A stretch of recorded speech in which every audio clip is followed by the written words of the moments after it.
Do you want to walk around all day knowing that you could, but you didn't?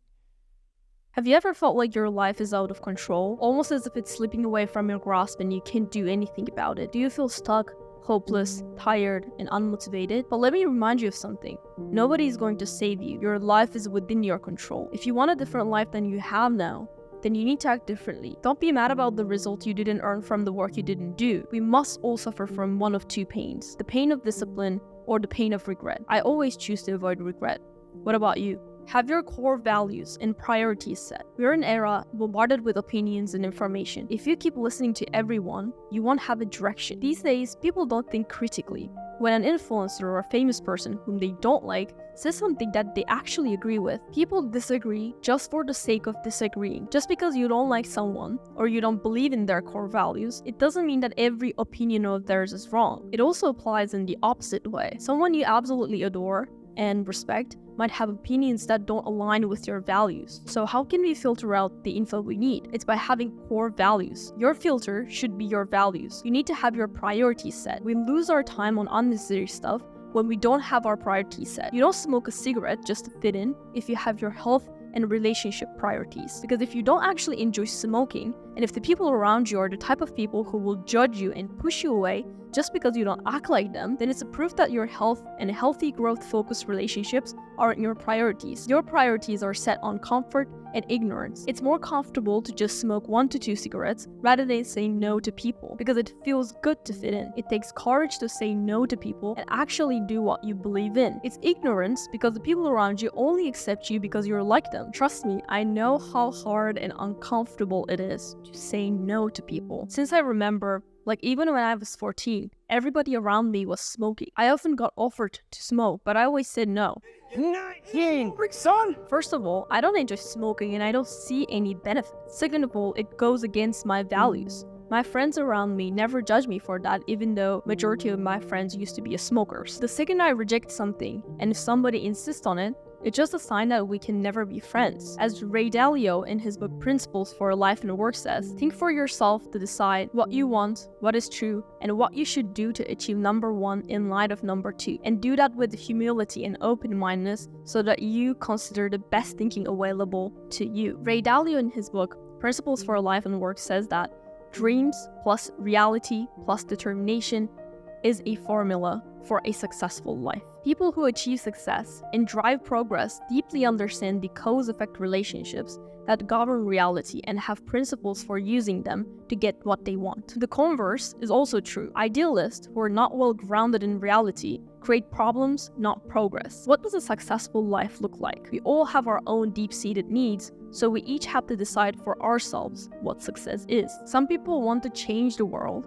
and others want to operate in simple harmony with it and save their life. Neither is better. Each of us need to decide what we value most and choose the paths we take to achieve it. Take a moment to reflect on where you are on the following scale, which illustrates an overly simplified choice you should think about. Where should you put yourself on it? The personal evolutionary process takes in 5 distinct steps. If you can do these 5 things well, you will almost certainly be successful. Here are they in a nutshell. Have clear goals. Identify and don't tolerate the problems that stand in the way of your achieving those goals. Accurately diagnose the problems to get at their root causes. Design plans that will get you around them. Do what's necessary to push these designs through the results. If you know my story, you'll know that my family struggled financially since I was a teenager, and one side of my family turned their faces when we desperately needed help. I remember going to my dad's side for help because I couldn't afford my school lunch fee, and my grandfather told me this: let your mom cook and work for you. While drowning my other cousins in money and giving them all their belongings, they never lent us a helping hand. But my mom's side helped us financially and emotionally during our hard times. They pulled us out of rock bottom. Words can't describe my gratitude towards them. My mom and dad worked 24/7 every single day to protect my brother and me. Witnessing their struggle and resilience helped me shape my own values. My experiences told me the importance of being there for my family. I wanted to be their pillar of strength, their problem solver. I wanted an extraordinary life, not just for me, but for my family and for the generations I want my family to be proud of me. They believe in me, and I want to prove them right. I want to be a role model, for my future kids. I want them to look up to me in every aspect of life. I want to be the type of person that I would want my kids to marry. I don't want a mediocre life.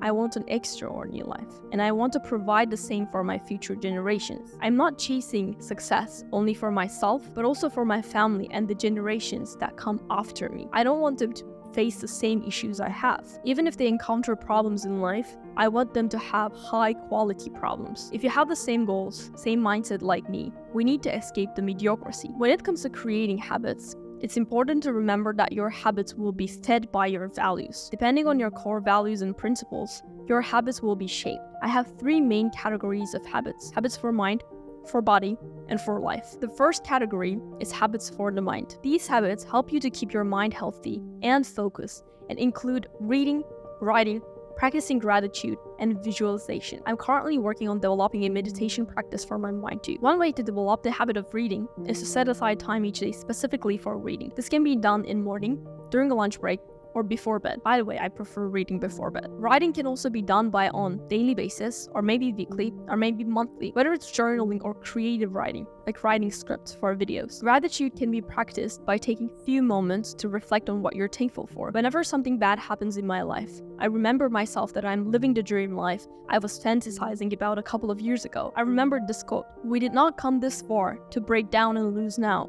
I'm a winner. I'm going to win." Visualization involves visualizing your goals and dreams as if they've already been achieved. This programs your brain to more readily perceive and recognize the resources you will need to achieve your dreams. It activates the law of attraction, thereby drawing into your life the people, resources, and the circumstances you will need to achieve your goals. Even before knowing what manifestation is, I've been doing it naturally since I was a kid. I've visualized every single one of my goals precisely, and I can tell you every single detail of my life in the next 10 years. For the past 3 years, every single goal I set for myself, I achieved them and made them a reality. So the second category is habit for the body. These habits help you to keep your body healthy and energized and include exercise, healthy eating, proper sleep, and hydration. Important aspect that people in hustle culture often neglect is sleep. I want to remind my past self of this. I know you want to improve your life and be successful in various areas, but you should never sacrifice your sleep. Instead of waking up at 6 a.m. and only getting 6 hours of sleep,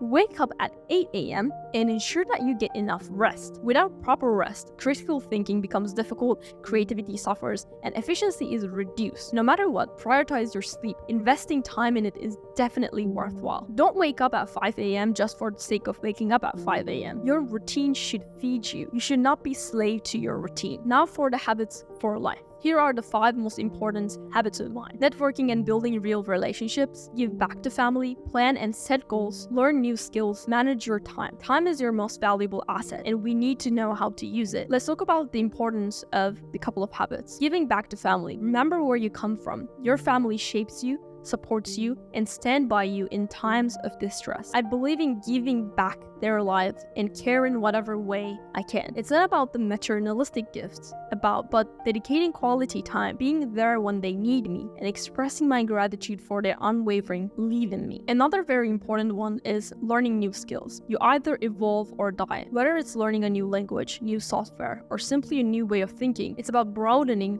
our horizons and stepping out of our comfort zone. Creating a comfort zone outside of my comfort zone is something I regularly try to practice. Time is our most valuable asset. If you're young, you're a time millionaire. I've heard this countless times from wealthy people. When I was 20, I wanted to be a millionaire. Now that I'm a millionaire, I want to be 20. Without a proper system, if you're working hard, burnout is inevitable. Time management is a skill that should be taught in early life. We're spending and exchanging our time every minute of our days. And here are the few signs that might indicate you're currently managing your time poorly. You're constantly late for meetings and missing deadlines. You're frequently getting distracted and wasting time. You have difficulty saying no and repeatedly accept new demands without thinking. You have a hard time making your decisions and setting your priorities. If you're saying yes to those, we need to learn how to manage our time. I'm not going to say the classic we all have the same 24 hours because I think it's a myth. We all do have 24 hours, yes, but a millionaire can delegate the majority of their tasks by hiring someone, and they can focus on what they want while you need to do everything on your own. The more money you have, the more freedom you will have. Subtracting the time we spend sleeping, working, and doing other life maintenance chores, there's only a little time left to spend on leisure, personal growth, and side projects. An American survey showed that this spare time could be around 5 hours per day or less for adults. This 5 hours will determine whether we will succeed or not. Never complain about your situation. Only take action. Do whatever you can to change your circumstance, because complaining is not going to get you anywhere. Before getting started, understand your current situation. When we are trying to solve a problem, the most crucial step in the beginning is understanding where you are, because depending on where you are, the advice you want to listen is going to be different. A time audit is a great way to understand how you're distributing and spending your time. Write down every activity of your days from waking up to sleeping. Track and monitor your time for a few days, and over 2 to 3 days, track each activity from start to finish. I know it might be hard and you might be lazy, but don't be lazy. We're trying to change our lives. To make this tracking process easy, use an app like Akiflow. Categorize activities by type to understand which groups are more demanding. When categorizing, use Akiflow's hashtag and label feature to categorize. Reflect on whether the current scenario is working for you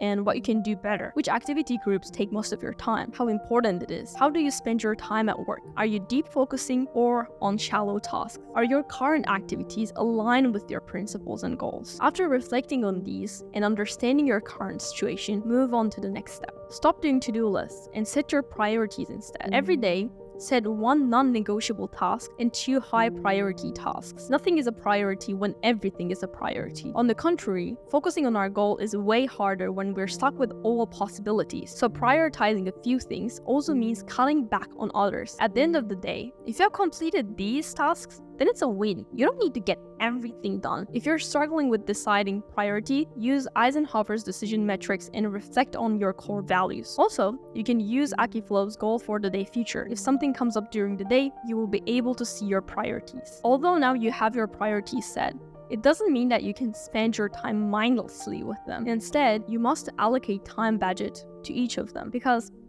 no matter how much we don't like it, we have things that we need to get done, even though we don't enjoy them, because that's called the adult life. Whether it's a daily or weekly budget, it must be specific to the point you know how many hours you can spend on each task or activity. Let's say you're trying to reduce your extra working hours, so you set 8 hours a day to execute everything work-related. Starting the day without the guide can decrease your rate of successful time management. Planning the tasks for the day beforehand and setting a specific time to get them done makes it much more likely to execute everything without getting too distracted or giving into procrastination. A daily plan is about strategy. It helps you avoid falling into the pits of endless shallow tasks, such as checking your messenger or email every minute, and keeps you on track to focus on meaningful activities. With your time budget ready, you will then allocate each task to the period of your day that seems more fit. For example, you might want to schedule your workout session for early in the day or at the end of the day. There are many techniques to help you plan day effective,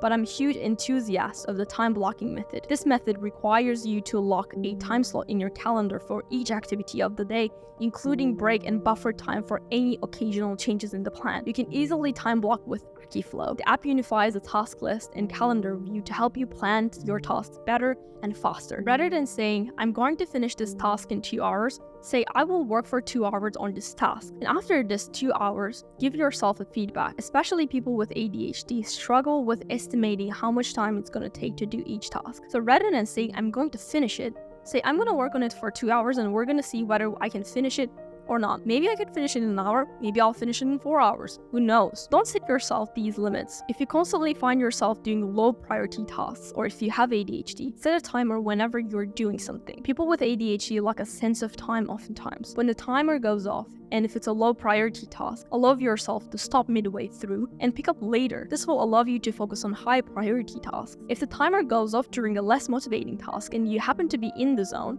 quickly check what your next task is, and as long as it's not a major priority, ignore that timer and get as much as you can out of this chunk of motivation. When people use methods like Pomodoro method, people become the slave of the method, but you can always change the rules depending on your situation. If you want to get things done, you need to learn to focus and keep distractions away. For some of us, it's harder to focus and we might get distractions more easily, but we can always practice and get better at it. Using Akiflow's focus mode can help you stay on track and avoid distractions, leading to a more productive workday. The last step is to pick a few tools that can make the whole process much more practical. Let's talk about the to-do list. I know I said I don't like to-do lists, but I'm talking about the traditional to-do list that I don't like. The problem I have with the traditional to-do list is that they don't allow you to set priorities. You just write all the tasks that are in your head. And if you're really good at prioritizing things, that shouldn't be a problem. But whenever I have a pile of to-do lists, I just do whatever I feel like, and I'm not focusing on the priority.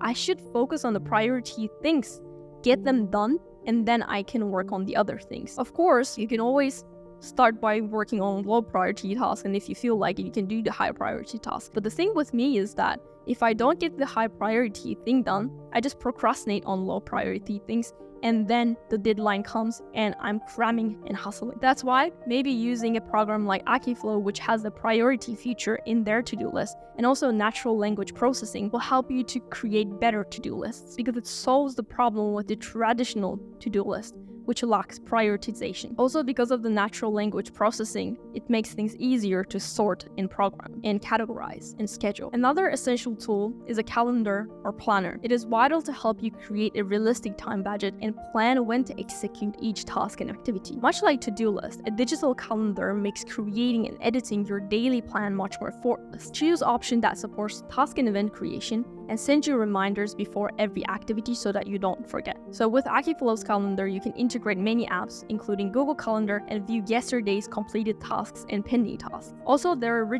daily rituals for daily planning and shutdown, which are automatically shown. You can view completed and pending tasks, customize the calendar by hiding weekends, and set different time zones. You can share your calendar's availability and create recurring time bookings. If you have access to other people's calendars, you can add meetings with them and plan together. Native integrations and IFTTT are available with support for popular platforms like YouTube, Fiverr, iOS reminders, Evernote, TikTok, Telegram, Spotify, Discord, and more. You can track your progress, such as how many hours you have worked or tasks you have completed. Also, Notion is popular among founders and developers and works best on the web, although a mobile app is also available. You can mark tasks done on Akiflow and they will automatically sync with Notion. Last but not least, have a Kaizen mindset. Kaizen is a Japanese word for good change and describes the continuous improvement of all corporate functions at all levels of the hierarchy. The core philosophy behind Kaizen is simple. You can always make